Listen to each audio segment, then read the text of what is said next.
Hello everyone, সবাই কেমন আছো? 7 ডিসেম্বর ছিল আমাদের নবান্ন। তো আমরা সকাল সকাল উঠে সবাই মিলে বসে পড়েছিলাম নবান্ন খেতে। কি খাচ্ছ?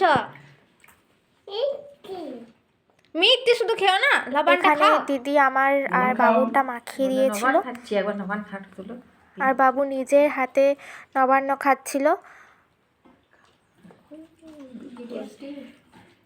আবার খাও, আর একবার দেখি, আরেকবার নবানটা দেখি, নবানটা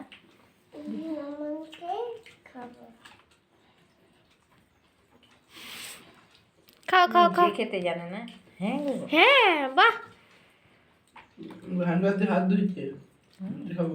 এবার নবান খেয়ে দেখাও তো, এরকম করে অনেকটা করে নবান খেয়ে দেখাও তো, দেখি কেমন পারো। খেয়ে নিতে পারতে, দেখি কেমন পারো। বাবুর ভাজা মিষ্টি খুবই পছন্দের, তাই নবান্ন যা না খাচ্ছে ভাজা মিষ্টিটা তুলে তুলে খাচ্ছে, মানে নবান্নর আগে ভাজা মিষ্টি শেষ। তো এই ছিল আমাদের নবান্ন। কেমন লাগলো জানি।